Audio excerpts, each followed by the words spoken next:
8-factor water, hydrogen infused water. Took a little scuffle a few minutes ago. I'm 70 minutes in.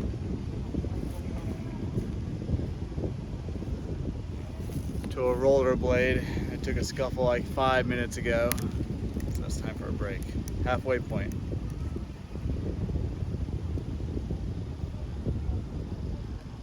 Oh, it's wet. It's wet like water.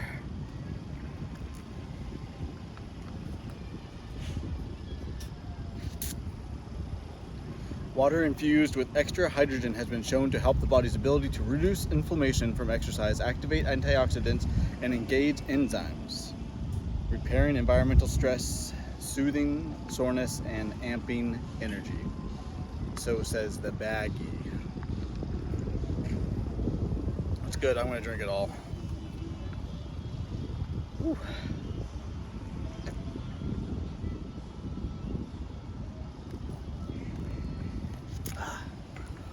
I needed that.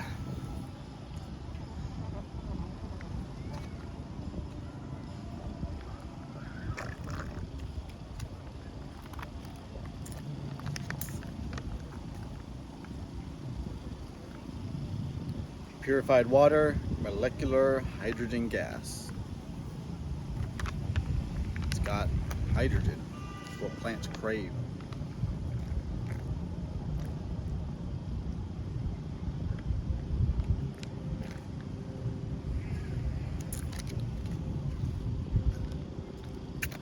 Whew. All right.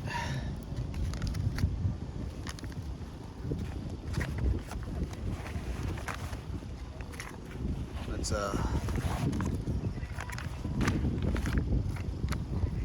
Essential C's, Everyday's Collagen Booster plus Vitamin C support, and U Therapy, K2, D3 Essential Daily Vitamins. I'm gonna have this and I'm gonna have this later.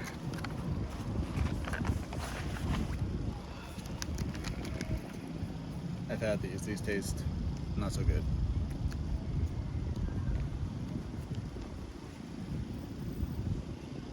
Oh. That's good.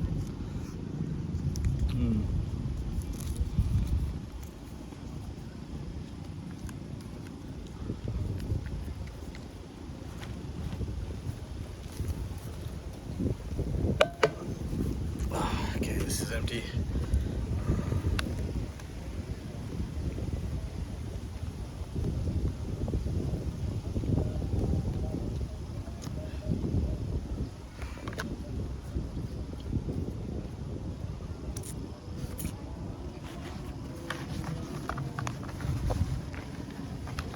Let's go out.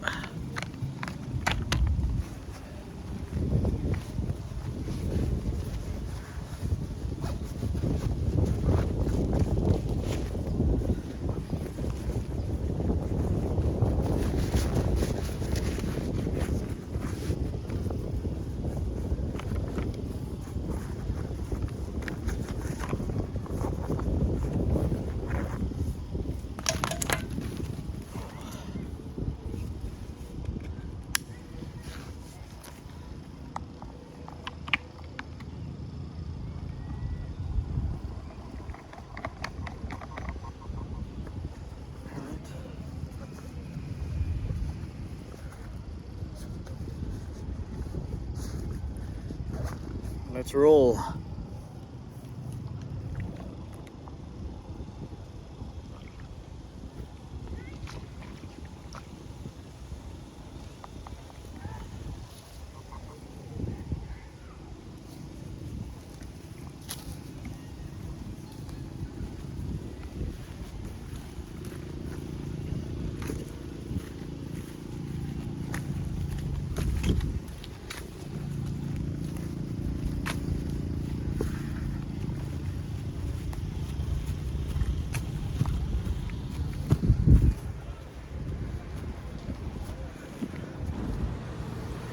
Bioenergetics of Exercise and Training. Metabolic specificity of exercise and training is based on an understanding of the production and use of energy in biological systems. Efficient and productive training programs can be designed through an understanding of how energy is produced for specific sports of exercise and how energy production can be modified by specific training programs. After defining essential bioenergetics terminology, including the role of adenosine triphosphate, ATP, this chapter discusses the three basic energy systems that work to replenish ATP in human skeletal muscle. Then we look at substrate depletion and repletion, especially as related to fatigue and recovery, bioenergetic factors that limit performance, and aerobic and anaerobic contributions to oxygen uptake. Finally, the metabolic specificity of training is discussed. Essential terminology. Energy can be defined as the ability or capacity to perform work. Various forms of energy exist: mechanical, chemical, electromagnetic, heat, and nuclear energy, for example. The transformation of energy from one form to another is essential in almost every activity. In a biological system, the conversion of chemical energy to mechanical energy is necessary for many functions, including movement.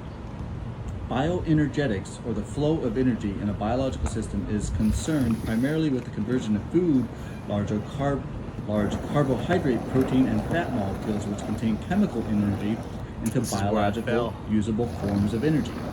The breakdown of chemical bonds in these molecules release the energy necessary to perform work as muscular activity. A little choppy and The breakdown of large molecules into smaller molecules associated with the release of energy, termed catabolism. The synthesis of large molecules from smaller molecules can be accomplished using energy related from catabolic reactions. This building up process is termed anabolism. The breakdown of proteins into amino acids is an example of catabolism, while the formation of proteins from amino acids is the anabolic process. Exergenic reactions are energy-releasing reactions that are generally catabolic. Endogenic reactions require energy and include anabolic processes and the contraction of muscle. Metabolism is the total of all the catabolic, exergonic, and anabolic, endogenic reactions in a biological system. Energy derived from catabolic exergonic reactions is used to drive anabolic and endogenic reactions through the intermediate molecule adenosine triphosphate, ATP. ATP allows the transfer of energy from the exergonic to the endogenic reactions. Without an adequate supply of ATP, muscular activity and muscular growth would not be possible.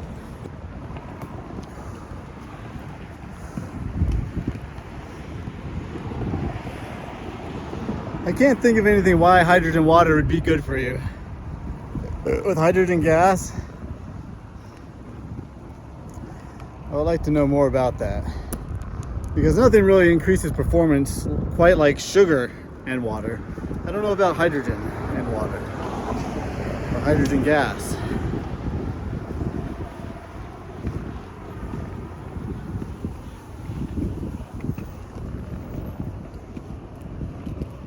Does it like absorb hydrogen ions faster, or does it?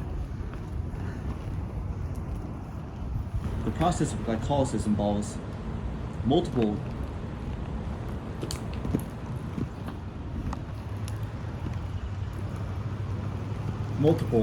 enzymatically catalyzed reactions. The enzymes for glycolysis are located in the cytoplasm of the cells, the sarcoplasm in muscle cells. As seen in figure 5.2, the process of glycolysis may go on in one or of two ways, termed fast glycolysis and slow glycolysis. During fast glycolysis, pyruvate is converted into lactic acid, producing ATP at a fast rate as compared with slow glycolysis, which pyruvate is transported to the mitochondria for use in the oxidative system. Fast glycolysis is commonly be called anaerobic glycolysis, and slow glycolysis aerobic glycolysis, as a result of the ultimate fate of the pyruvate. However, because glycolysis itself does not depend on oxygen, these terms are not practical for describing the process. The fate of the end products is controlled by the energy demands within the cell. If energy must be supplied at a high rate, such as during resistance training, fast glycolysis is used primarily. If the energy demand is not as high and oxygen is present in sufficient quantities in the cell, slow glycolysis is activated. Fast glycolysis. Fast glycolysis occurs during periods of reduced oxygen availability in the muscle cells and results in the formation of the organic end product, lactic acid. Muscular fatigue experienced during this exercise is often associated with high tissue concentrations of lactic acid. Lactic acid accumulates in tissue. I'm wearing these Amazon Echo frames, and the sound quality is pretty good. It's a little soft.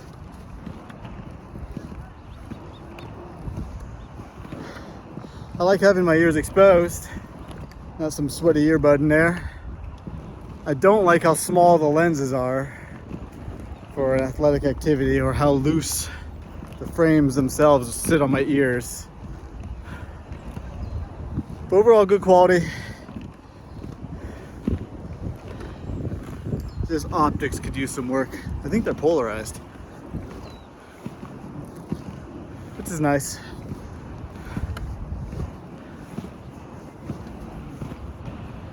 And that the time to failure and total work accomplished were greater in trained people than untrained people. However, trained people experience lower blood lactate concentrations than untrained people when exercising at an absolute workload, same resistance. This indicates that resistance training results in alterations of lactate response similar to those from aerobic training. These alterations include a lower blood lactate concentration at a given workload in trained individuals and higher blood lactate concentrations in trained individuals during maximal exercise.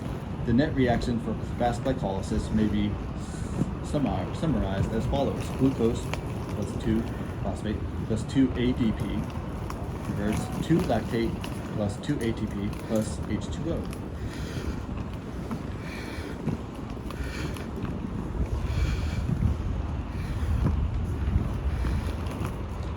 Slow glycolysis.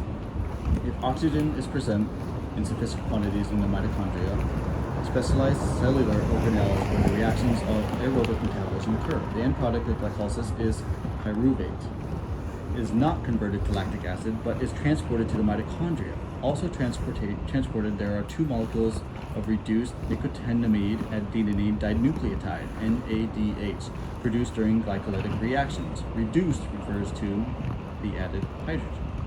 When pyruvate enters the mitochondria, it is converted to acetyl-CoA, CoA stands for coenzyme A, by the pyruvate dehydrogenase complex. Acetyl-CoA can then enter the Krebs cycle, discussed on page 80. For further ATP production, the NADH molecule enters the electron transport system, discussed on page 80 also, where they can also be used to produce ATP. The net reaction for slow glycolysis may be summarized as follows. Glucose plus 2-phosphate plus 2-ADP plus 2-NAD plus converts to 2-pyruvate plus 2-ATP plus 2-NADH plus 2-H2O. Energy yields of glycolysis. Glycolysis produces a net of 2 molecules of ATP from 1 molecule of glucose. However, if glycogen, the stored form of glucose, is used, there is a net production of 3 ATP because the reaction of phosphorylating phosphate group to glucose, which requires 1 ATP, is bypassed. Control of glycolysis. Glycolysis is stimulated during intense muscular activity by ADP, inorganic phosphate, ammonia, and slightly decreased in pH, and strongly stimulated by AMP. It is inhibited by the markedly lower pH that may be observed during periods of inadequate oxygen supply and increased levels of ATP, creatine, phosphate, citrate, and free fatty acids that are usually present at rest. Phosphorylation of glucose by hexokinase primarily controls glycolysis. The rates of glycogen breakdown to glucose, which is catalyzed by phosphorylase, must also be considered in regulation of glycolysis. Another important consideration in the regulation of any series of reactions is the rate-limiting step. That is, the slowest reaction in this series. The rate-limiting step in glycolysis is the conversion of fructose 6-phosphate to fructose 1,6-biphosphate, a reaction catalyzed by the enzyme phosphofructokinase, PFK. Thus, the activity of PFK is of particular importance in regulating the rate of glycolysis. Activation of phosphagen energy system and the production of AMP through the myokinase reaction stimulates glycolysis by stimulating PFK to contribute to the energy production of high-intensity exercise.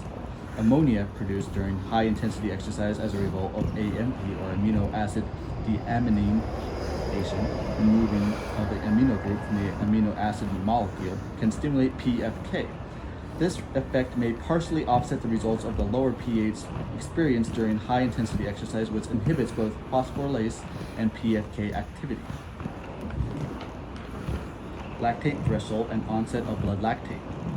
Recent evidence suggests that there are specific break points for the lactate accumulation curve.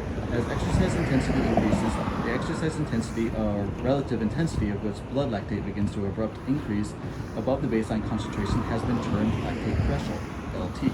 The LT represents an increased reliance on anaerobic mechanisms. The LT typically begins at 50 to 60% of maximal oxygen uptake in untrained subjects and 70 to 80% in trained subjects.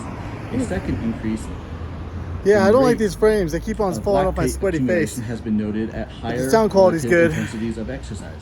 Lenses are polarized, so it's not very big optics. Has been termed the onset of blood lactate accumulation, or OBLA, OBLA, and generally occurs when the concentration of blood lactate is near 4 millimoles per liter. This breaks the lactate accumulation curve may correspond to the points in which intermediate and large motor units are recruited during increased exercise intensity. The muscle cells associated with large motor units are typically type 2 fibers, which are particularly suited for anaerobic metabolism and lactic acid production. Some studies suggest that training at intensities near or above the LT or OBLA pushes the LT and OBLA to the right. An example, lactate accumulation occurs later at a higher exercise intensity. This shift probably occurs as a result of the changes in hormone release, particularly reduced catecholamine release at high exercise intensities and increase the mitochondrial content that allows for greater production of ATP through aerobic mechanisms.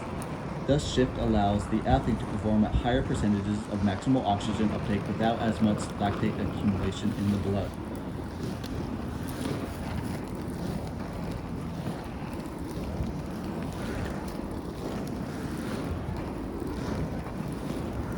The oxidative aerobic system. The oxidative system is the primary source of ATP at rest and during low-intensity activities and uses primarily carbohydrates and fats as substrates. Protein is normally not metabolized significantly except during long-term starvation and long bouts over 90 minutes of exercise. Approximately 70% of the ATP produced is derived from fats and 30% from carbohydrates. Following the onset of activity, as the intensity of the exercise increases, there is a shift in substrate preference from fats to carbohydrates. During high-intensity aerobic exercise, almost 100% of the energy is derived from carbohydrates. If an adequate supply is available, however, during prolonged submaximal steady-state work, there is a gradual shift from carbohydrates back to fats and proteins as energy substrates. Glucose and glycogen oxidation.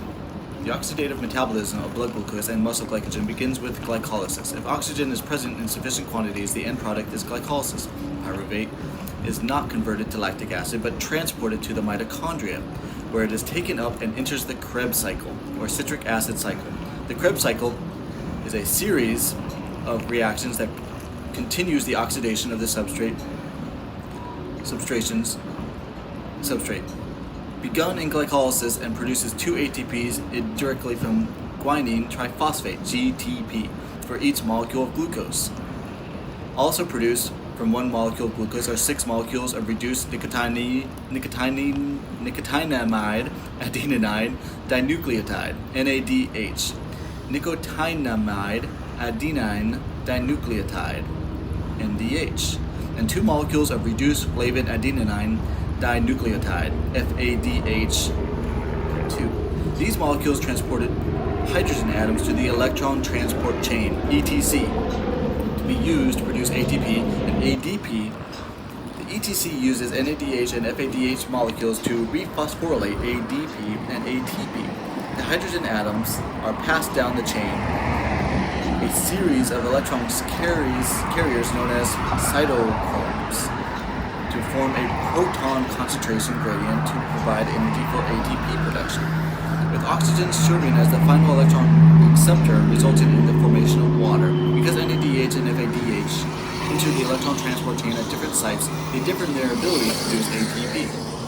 1 molecule of NADH can provide 3 molecules of ATP, whereas 1 molecule of FADH can produce only 2 molecules of ATP. The production of ATP during this process is referred to as oxidative phosphorylation. The oxidative system, beginning with glycolysis, results in the production of approximately 38 ATPs from the degradation of 1 glucose molecule. 5.1 for a summary of these procedures. Fat oxidation. Fats can also be used by the oxidative energy system. Triglycerides stored in fat cells can be broken down by an enzyme, hormone-sensitive lipase. This releases free fatty acids from the fat cells into the blood, where they can circulate and enter muscle fibers. Additionally, limited quantities of triglycerides are stored within the muscle, along with a form of hormone-sensitive lipase to produce